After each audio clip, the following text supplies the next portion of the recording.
Itu sebabnya saudaraku harus berhati-hati, tergembala dalam firman. Karena hanya itu yang kuat. Berpondasi dalam firman. Jangan berpondasi dalam ketenaran. Jangan berpondasi di dalam kekayaan. Itu semua bisa tertarik.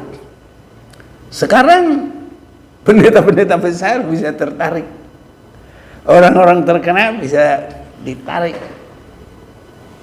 Tapi yang ada firman, yang tahu firman, dan yang berpondasi di atas firman, apapun yang terjadi ujian dan cobaan, dia tetap kokoh.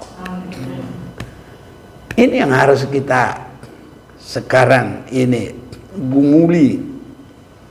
Jadi jangan bangga saudaraku sehebat apapun orang. Ya, pendeta-pendeta juga boleh. Tapi harus rendah hati dan terus kepada firman. Itu sebabnya kalau kita perhatikan, orang berpondasi dalam mujizat juga itu bisa lari. Berpondasi di dalam hal-hal ajaib, itu lari.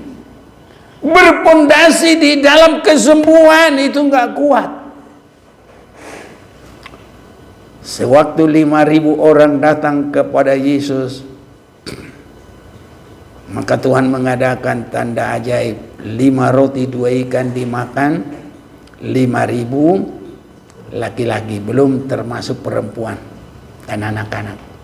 Jadi banyak itu saudaraku. Tapi kalau Yesus sudah mulai mengarahkan kepada roti hidup, itulah firman Tuhan, semua pada lari saudaraku. Jangan kamu mencari aku karena kamu kenyang makan. Jangan kamu mencari aku karena makanan yang sementara. Carilah makanan yang untuk selama-lamanya. Ya, dagingku adalah roti hidup dari surga. Itu firman tadi. Pada mulanya adalah firman. Firman itu bersama-sama dengan Allah. Firman itu adalah Allah. Ayat 14, firman itu menjadi manusia. Itulah Yesus. Nah, kalau sudah mulai ke sini, lari. Semua lari. 5.000 laki-laki sama istrinya, sama anak-anaknya, pergi semua.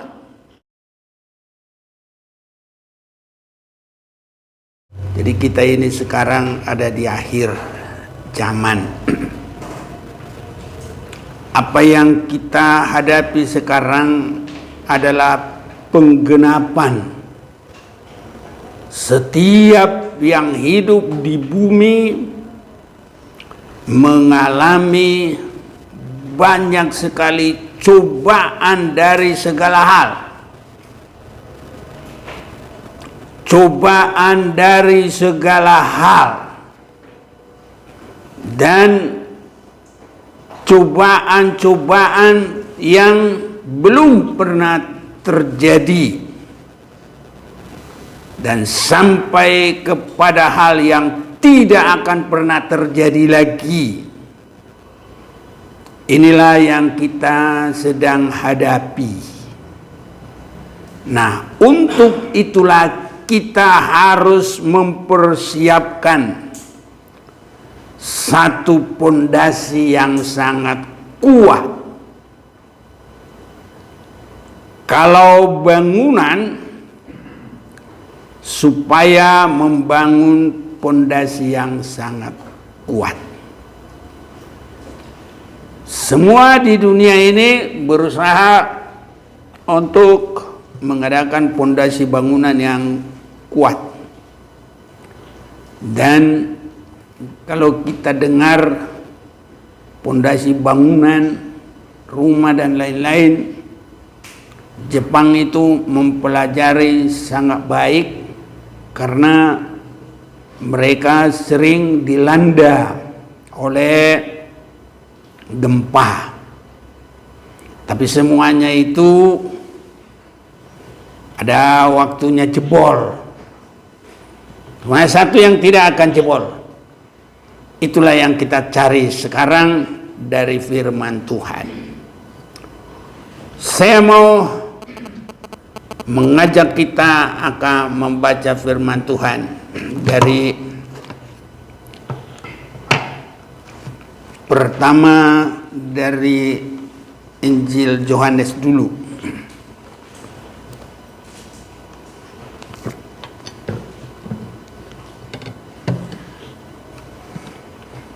Yohanes pasal yang pertama, ayat yang pertama.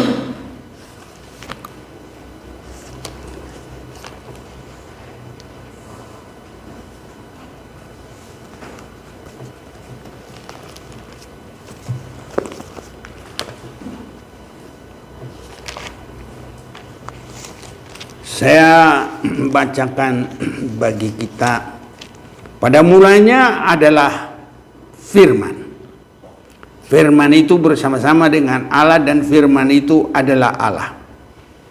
Ia pada mulanya bersama-sama dengan Allah. Segala sesuatu dijadikan oleh Dia, dan tanpa Dia tidak ada suatu pun yang telah jadi dari segala yang telah dijadikan. Dalam Dia ada hidup, dan hidup itu adalah terang manusia. Ada baiknya kita baca bersama-sama. 1, 2, 3. Pada mulanya adalah firman. Firman itu bersama-sama dengan Allah, dan firman itu adalah Allah. Ia pada mulanya bersama-sama dengan Allah. Segala sesuatu dijadikan oleh Dia, dan tanpa Dia tidak ada sesuatu pun yang telah jadi dari segala yang telah dijadikan. Dalam Dia ada hidup, dan hidup itu adalah terang manusia. Saudara-saudaraku yang kekasih, kita lihat di sini adalah firman Allah. Nah, firman Allah. Dan segala sesuatu jadi karena firman Allah. Dan yang ketiga, kita lihat di dalam firman itulah hidup. Ini kita harus benar-benar yakini dan menggumuli sampai ini boleh terjadi bagi kita. Firman itu adalah Allah. Tidak gampang orang bisa menghampiri Allah. Tetapi dengan kita memperhatikan firman Tuhan, itu kita bukan hanya datang lagi. Bila kita berserah kepada firman itu, kita menyatu dengan Dia. Saudara-saudaraku, kita harus semakin mengerti betapa luar biasanya firman itu. Dan kalau kita sudah mengerti betapa luar biasanya firman, maka biar kita bersikap benar terhadap firman itu. Bersikap benar terhadap firman itu. Dalam Kejadian pasal yang pertama, tanpa firman tidak terjadi apa-apa. Kejadian pasal 1 mulai 1. Pada mulanya Allah menciptakan langit dan bumi. Bumi belum berbentuk dan kosong. Gelap gulita menutupi samudra raya. Dan roh Allah melayang-layang di atas permukaan air. Berfirmanlah Allah, jadilah terang, lalu terang itu jadi. Ini terus, saudara-saudaraku, semua jadi setelah ada firman. kalau kita mengerti ini, saudara-saudaraku, untuk mendapat kehidupan kita ini, karena tadi kita sudah memperhatikan dalam firman itulah hidup. Semua ada di situ. Pertolongan untuk pemeliharaan ada di situ. Ini harus benar-benar kita imani dan harus benar-benar berpegang dalam hal ini. Ini saudara-saudaraku. Iblis juga tahu kalau orang berpegang dalam firman itu kokoh, itu kuat, itu bisa terpelihara, terjamin hidupnya di bumi sampai ke surga kekal selama-lamanya. Iblis tahu.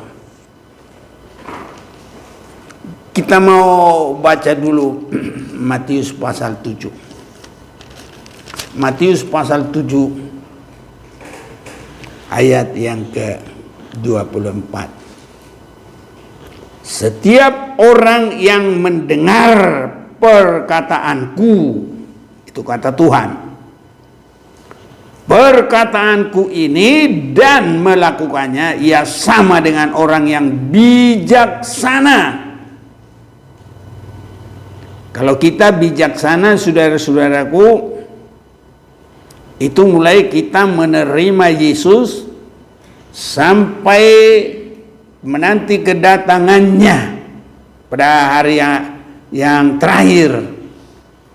Karena dia datang kedua kali ke bumi mempelai laki-laki surga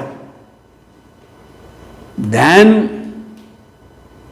hanya menjemput gereja yang disebut perempuan yang bijaksana. Itu mendengarkan firman, dan firman itu tersusun di dalam hidupnya, mengolah hidupnya itu sampai dewasa rohani, sampai tidak bercacat celah. Itu bijaksana dan siap bagi hari kedatangan Tuhan. Jadi menghadapi apapun kita kuat, menanti kedatangan Tuhan juga kita siap. Ini luar biasa. Jadi kita nggak boleh tanggung kepada firman, harus benar-benar berpegang. Setiap orang yang mendengar perkataanku ini dan melakukannya, ia sama dengan orang yang bijaksana yang mendirikan rumahnya di atas batu. Kemudian turunlah hujan dan datanglah banjir, lalu angin melanda rumah itu, tetapi rumah itu tidak rubuh sebab didirikan di atas batu. Jadi ini saudara-saudaraku, apapun bentuk ujian, cobaan, tantangan hidup, segala sesuatu yang terjadi di bumi ini, karena bumi kita ini sudah tua, saudara-saudaraku, ya. Orang kalau di hotel tua naik liftnya yang tua, udah mulai guruk. Banyak orang takut, saudaraku, nggak berani, ya. Ini saudara-saudaraku. Tapi itulah kalau kita berpegang kepada firman dan hidup di dalamnya, mulai kita terima penyelamatan, terus dikerjakan hari demi hari sampai tidak bercacat celah. Apapun ujian yang ada, mulai dari sekecil-kecilnya sampai sebesar-besarnya. Apa yang sebesar-besarnya? Adalah penggenapan hukuman dalam Wahyu mulai pasal 6, 7, 8, 9, 10 sampai kepada hancurnya Babel. Wahyu pasal yang ke-18 itu puncaknya antikris. Jadi kesulitan karena alam, kesulitan karena ekonomi, kesulitan karena akhlak manusia, kesulitan karena banyaknya dosa, itu menyiksa orang yang mau hidup benar. Tantangan itu semuanya. Sampai kepada antikris yang orang selalu takut dengan chip angka 666. Tapi kalau kita berpegang kepada firman, hidup dalam firman, bagaikan orang yang bijaksana membangun rumahnya di atas batu. Apapun percobaan, semua itu dari mulai kecil sampai yang terakhir antikris, maka kita siap menjadi pemenang dalam Wahyu 19. Ini saudara-saudaraku, Yesus Raja segala raja. Wahyu 20, kita masuk dalam kerajaan 1000 tahun. Wahyu 21, kita masuk di tempat Allah, bait Allah bersama dengan manusia, Yerusalem baru. Ini saudara-saudaraku. Jadi jangan khawatir saudara-saudara yang kasih, kalau kita lagi di dalam ujian dan cobaan, sudahlah, yakinlah Tuhan akan membawa kita kepada yang terbaik, dan Tuhan akan menuntun kita. Sekarang langkah kita inilah yang harus kita sungguh-sungguh berserah kepadanya, supaya setiap langkah kita, langkah demi langkah, seperti ada yang di handphone itu, hari ini Anda melangkah 1000 langkah. Itu sering ada itu. Hari ini Anda melangkah 1200 langkah. Harus sampai semua diatur oleh Tuhan, dipimpin oleh Tuhan. Kalau itu ada, pasti Tuhan berikan yang terbaik. Di tengah-tengah kita menghadapi apapun, kesulitan karena akhlak manusia, kesulitan karena kerusakan bumi yang sudah tidak lagi benar di dalam tarik-menarik bumi, gratifikasi semuanya, ya, planet-planet tarik-menariknya itu semuanya enggak. Ini lagi iklim sudah berganti-ganti sampai kepada antikris. Di tengah-tengah itu semua tetap Tuhan bisa sanggup mengadakan bagi kita hal yang terbaik, asal setiap langkah kita ada di dalam kebenaran firman itu. Itu hebatnya firman.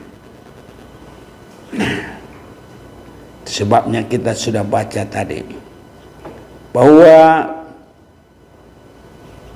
orang yang bijak itu mendirikan rumah di atas batu, kemudian turunlah hujan, datanglah banjir, lalu angin melanda rumah itu. Ini sudah mencakup seluruh ujian tantangan bagi manusia. Itu sebabnya kita harus berpegang kepada firman itu sampai benar-benar tergembala di dalam firman.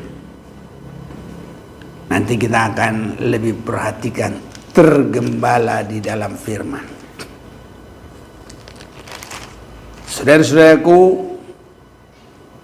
kejatuhan manusia adalah melepaskan firman, kurang teguh dalam firman. Itu yang pertama. Itu sebabnya dalam Kejadian pasal 3 ayat 1, adapun ular ialah yang paling cerdik dari segala binatang di darat. Ini saudara-saudaraku, yang dijadikan oleh Tuhan Allah. Ular itu berkata kepada perempuan itu, tentulah Allah berfirman, semua pohon dalam taman ini jangan kamu makan buahnya, bukan? Nah, ini ular ini binatang, saudara-saudaraku, yang paling cerdik dari segala binatang. Dan ular ini, saudaraku, saking cerdiknya, kepalanya sudah hancur pun ekornya masih berkuasa. Ini cerdiknya, saudara-saudaraku. Jadi berarti kalau kepalanya sudah hancur, kapan hancur kepalanya? Waktu Yesus mati di kayu salib dan masuk di dalam maut itu. Itu untuk apa? Mengalahkan iblis dengan kematian Yesus. Jadi dalam Kejadian 3 ini itu sudah tergenapi nubuat itu. Dalam Kejadian 3 ayat 15, aku akan mengadakan permusuhan antara engkau dan perempuan ini, antara keturunanmu dan keturunannya akan meremukkan kepalamu. Nah, makanya Yesus disebutkan anak dari Maria. Makanya nggak ada bapaknya, perempuan satu-satunya. Orang sono bin itu aturan bapak, tapi bukan bin bapak, bin Maria. Nah, jadi itu menggenapkan Yesus anak perempuan. Itu untuk mengalahkan iblis. Jadi kalau Yesus bangkit dari kematian, itu kepala ular sudah diremukkan. Tapi itulah kecerdikannya. Biarpun kepalanya sudah remuk, makanya di dalam Wahyu pasal yang ke-12, ekornya saudara-saudaraku masih bisa menarik manusia. Ini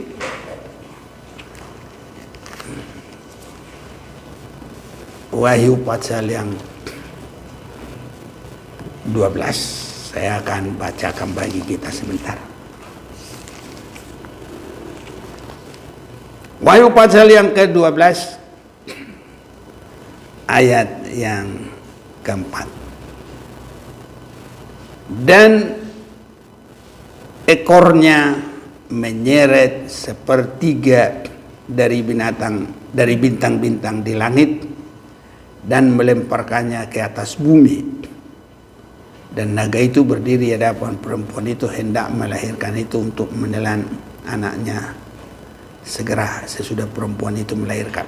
Jadi sebenarnya kalau kepalanya itu sudah hancur, itu nggak ada tenaganya. Jadi yang ada ekornya.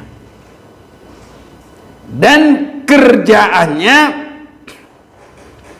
menyeret bintang-bintang yang ada di langit. Itulah anak-anak Tuhan yang rohaninya sudah meningkat.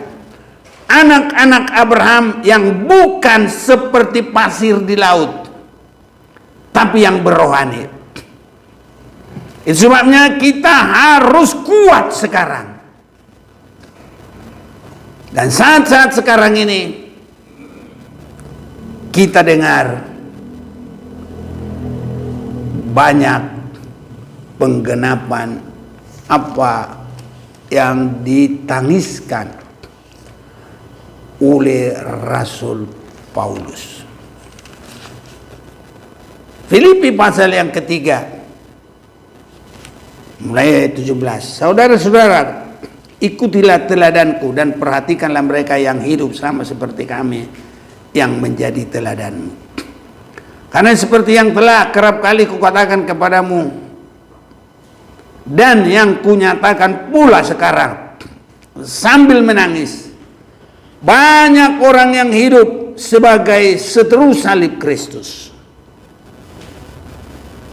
Ini saudaraku, kesudahan mereka ialah kebinasaan. Tuhan mereka ialah perut mereka. Kemuliaan mereka ialah aib mereka. Pikiran mereka semata-mata tertuju kepada perkara duniawi. Saudara-saudaraku yang kekasih, tadi bintang-bintang itu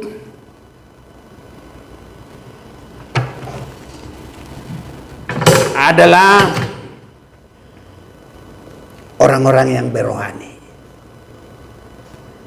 Ini karena anak Abraham dua bagian, seperti bintang di langit, itu yang hidup berohani. Hidupnya sudah bergumul tinggi, sudah dipandang dunia ini penuh kesaksian yang baik. Kalau yang pasir ini penuh dengan lumpur, penuh dengan sampah, penuh dengan kekotoran, itu menunjukkan dosa, keinginan daging, keduniawian. Tapi di akhir zaman ini kalau tidak berhati-hati, tidak sungguh-sungguh berpegang kepada firman, mempertahankan firman, mengimani firman, ditarik, dilempar ke bumi, artinya kembali kepada dosa dan kembali kepada keinginan daging, mati kesaksian. Nah, ini sangat banyak di akhir zaman ini. Penyaringan, saudara-saudaraku. Sebabnya kita ini harus benar-benar tergembala dalam firman ini. Jadi saya sudah lihat dari firman ini, mulai di Taman Eden itu, keahlian dari ular itu membangkitkan keinginan daging manusia. Nah, ini masalah makanan, ingin sama dengan Allah. Nah, itu cara iblis. Makanlah. Nah, enggak, kamu enggak mati. Kalau kamu makan, malah kamu akan sama dengan Allah. Hal-hal seperti ini. Kepada Yesus juga dalam Matius 4 itu juga. Nanti antikristus juga itu juga. Dan puncaknya itu juga menjatuhkan orang-orang pilihan. Kalau boleh. Itu sebabnya saudaraku harus berhati-hati, tergembala dalam firman. Karena hanya itu yang kuat. Berpondasi dalam firman. Jangan berpondasi dalam ketenaran. Jangan berpondasi di dalam kekayaan. Itu semua bisa tertarik. Sekarang pendeta-pendeta besar bisa tertarik. Orang-orang terkenal bisa ditarik. Tapi yang ada firman, yang tahu firman, dan yang berpondasi di atas firman, apapun yang terjadi, ujian dan cobaan, dia tetap kokoh. Ini yang harus kita sekarang ini gumuli. Jadi jangan bangga saudaraku sehebat apapun orang. Ya, pendeta-pendeta juga boleh. Tapi harus rendah hati dan terus kepada firman. Itu sebabnya kalau kita perhatikan, orang berpondasi dalam mujizat juga itu bisa lari. Berpondasi di dalam hal-hal ajaib itu lari. Berpondasi di dalam kesembuhan itu enggak kuat. Sewaktu 5.000 orang datang kepada Yesus, Maka Tuhan mengadakan tanda ajaib, 5 roti 2 ikan dimakan 5.000 laki-laki, belum termasuk perempuan dan anak-anak. Jadi banyak itu, saudaraku. Tapi kalau Yesus sudah mulai mengarahkan kepada roti hidup, itulah firman Tuhan, semua pada lari, saudaraku. Jangan kamu mencari aku karena kamu kenyang makan. Jangan kamu mencari aku karena makanan yang sementara. Carilah makanan yang untuk selama-lamanya. Ya, dagingku adalah roti hidup dari surga. Itu firman tadi. Pada mulanya adalah firman. Firman itu bersama-sama dengan Allah. Firman itu adalah Allah. Ayat 14, firman itu menjadi manusia. Itulah Yesus. Nah, kalau sudah mulai ke sini, lari. Semua lari. 5.000 laki-laki sama istrinya, sama anak-anaknya, pergi semua. Yesus lihat tinggal 12 muridnya. Maka ditanya oleh Yesus, kita mau baca juga ini biar semua kita baca dari Alkitab.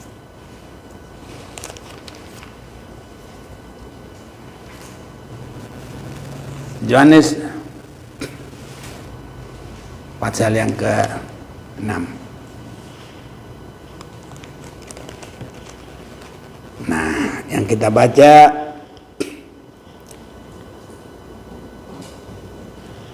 mulai 65. Lalu ia berkata, sebab itu telah kukatakan kepadamu, tidak ada seorang pun dapat datang kepadaku kalau Bapa tidak mengaruniakannya kepadanya.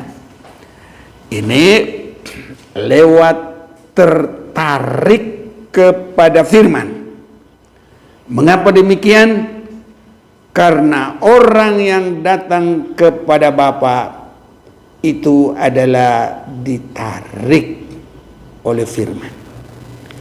Ayat 43-44. Jawab Yesus kepada mereka, jangan kamu bersungut-sungut, tidak ada seorang pun yang dapat datang kepadaku jikalau ia tidak ditarik oleh Bapa yang mengutus aku, dan ia akan kubangkitkan pada akhir zaman. Ada tertulis dalam kitab nabi-nabi, dan mereka akan semua diajar oleh Allah.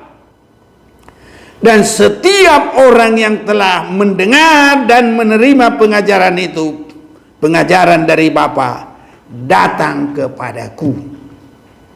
Jadi kita ini kalau datang kepada Tuhan hanya dengan perkara lain, itu nanti kalau perkara lain itu bisa ditarik oleh setan. Tapi kalau kita sudah firman yang jadi pondasi kita, nah itu nggak bisa. Itu sebabnya pendeta sebesar apapun, sebelum firman pondasi kehidupannya masih diragukan, belum ada jaminan. Tapi kalau sudah tertarik kepada firman, itu ditarik oleh Bapa. Dan nanti kita harus lihat juga firman seperti apa. Harus juga. Sudah yang kasih.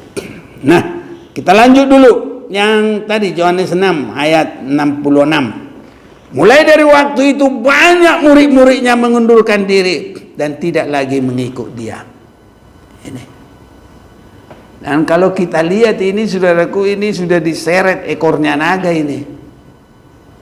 Dan ini sudah mengundurkan diri dalam areanya antikris. Sebabnya saat-saat sekarang sudah banyak dipengaruhi oleh uang. Nah, Jakarta sekarang atau Indonesia, khususnya Jakarta, saudaraku, rame. Mau benar apa enggak, nggak tahu kita. Pokoknya rame. Dikasih sogok duit ini.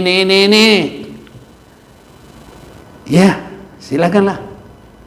Harus saya lihat berapa puluh gereja di situ ditulisi.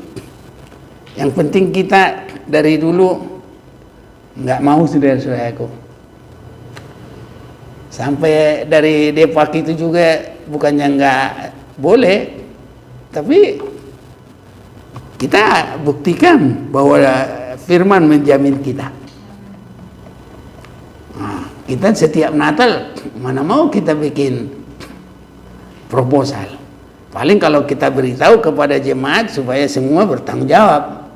Seandainya pun nggak ngasih 1 rupiah juga nggak peduli, semua pasti jalan.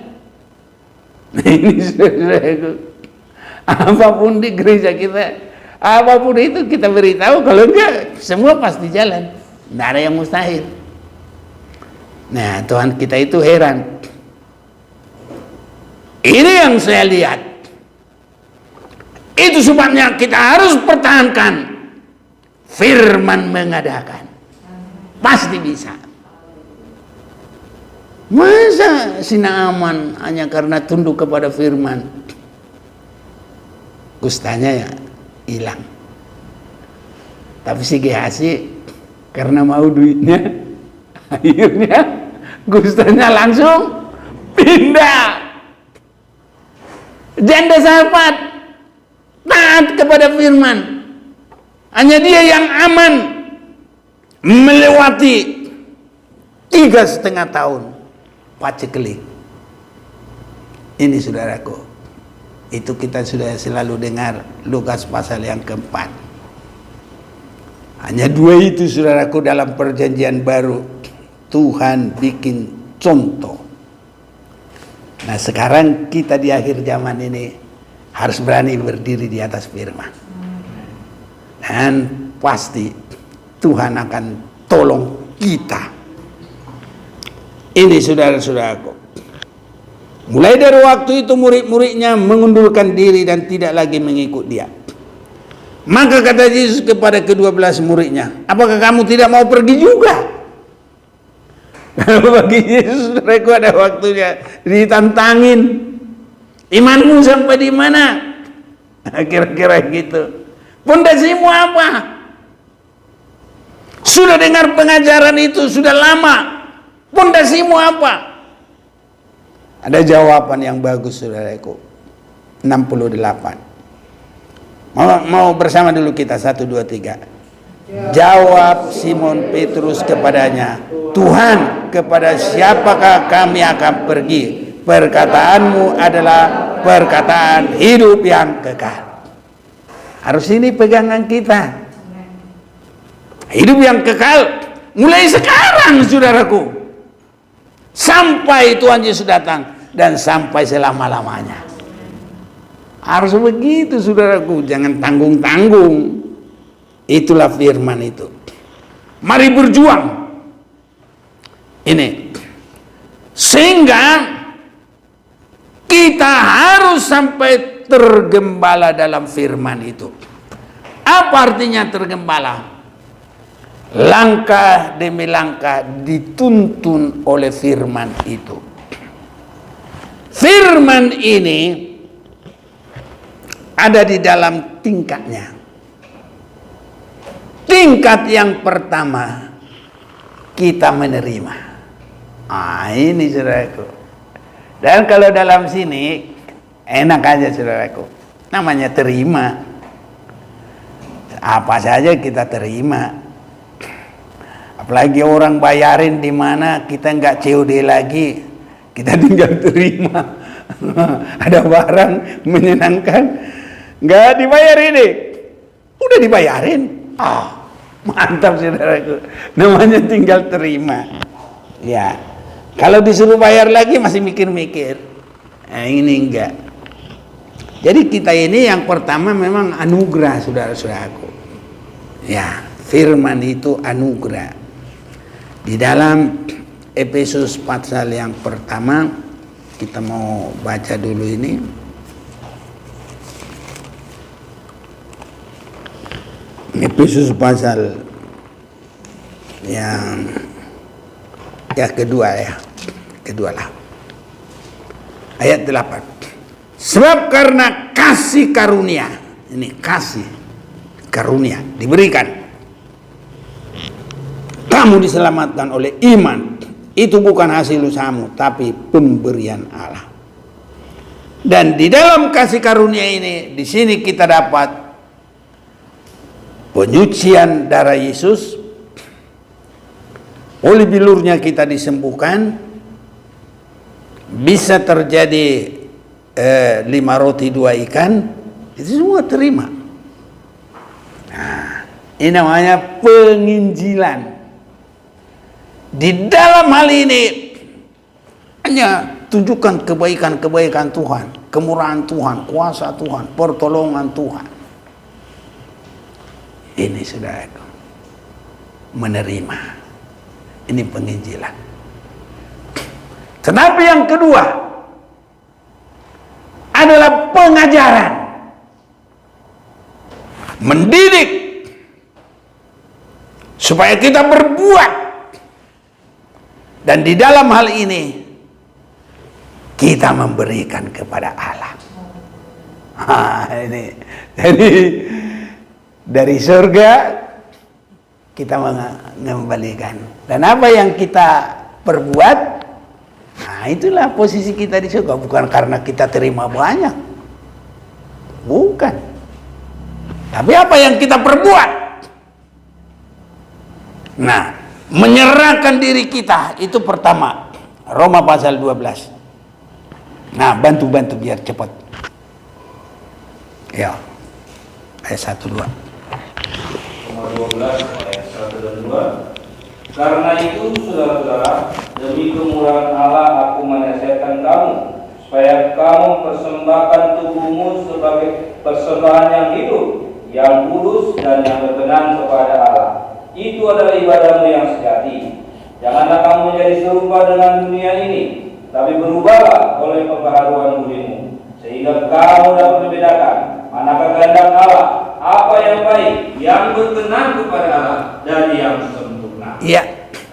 Jadi yang kedua adalah mempersembahkan, memberi. Ini sudah.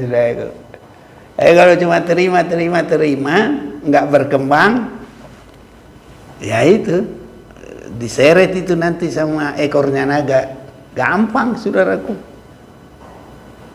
Tapi kalau orang sudah mulai mengasihi Tuhan, kita sudah berikan hidup kita, bagaimana lagi mau diseret? Kita dipeluk sama Tuhan, dipegang sama Tuhan. Iblis nggak bisa merampas kita dari pelukan Tuhan. Tapi harus kita menyerahkan saudaraku, harus kita datang dan harus kita setia di dalamnya. Ini. Dan firman pengajaran itu kita harus tekuni dan kita harus dibawa dalam penggembalaan, artinya seperti sekolah.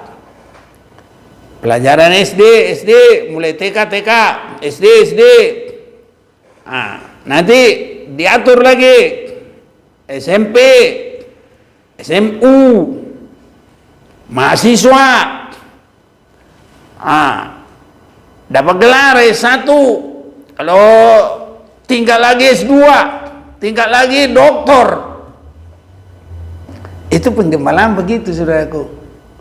Makanya 7 jemaat di kitab Wahyu itu semua ada gembalanya masing-masing. Disebut pelayan. Arti pelayan juga adalah kata malaikat. Malaikat itu pelayan juga itu artinya. Jadi tidak hanya karena anggapan orang ada sayapnya apa. Tidak, tapi arti pelayan, arti malaikat juga adalah pelayan. Itu mengoreksi, membawa.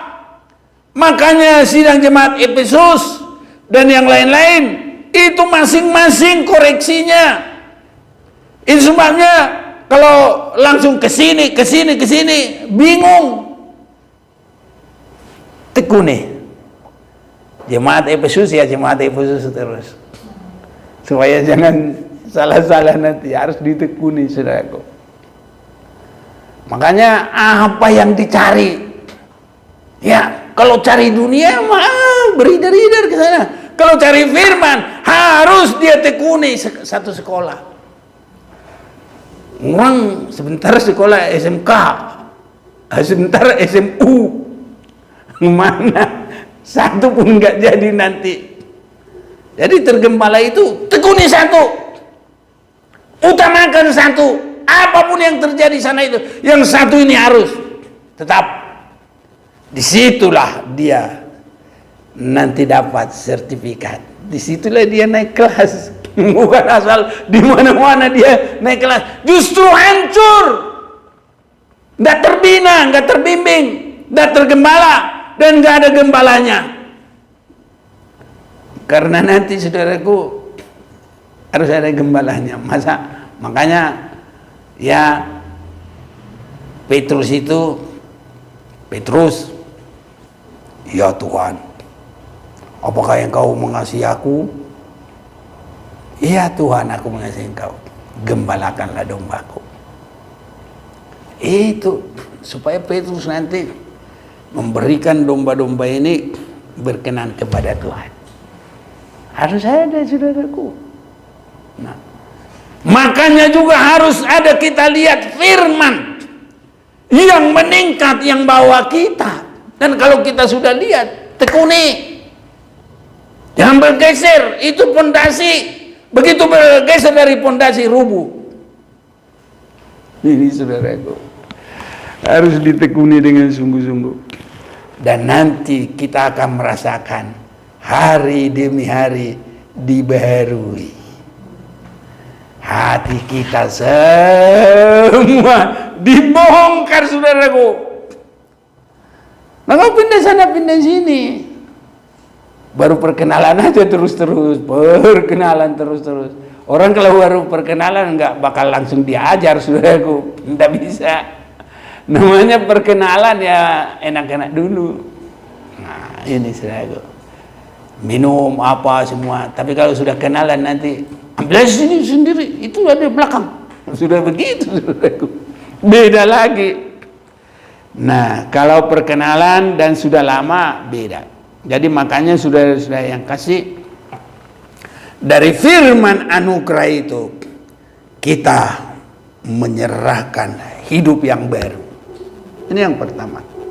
Baru di situ selalu diberikan firman yang baru, supaya hari demi hari kita dibaharui dari sehari ke sehari. Itu dalam 2 Korintus 4 ayat 16. Bolehlah baca, bantu.